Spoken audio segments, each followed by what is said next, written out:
একদিন বনের পাশে ঘাস খাচ্ছিল এক খরগোশ।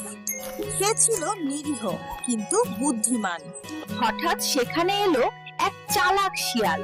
সে ভাবলো, এই খরগোশটা আজ আমার খাবার হয়। শিয়াল বলল, খরগোশ ভাই, তোমাকে একটা জায়গা দেখাবো যেখানে শুধু গাজর আর গাজর।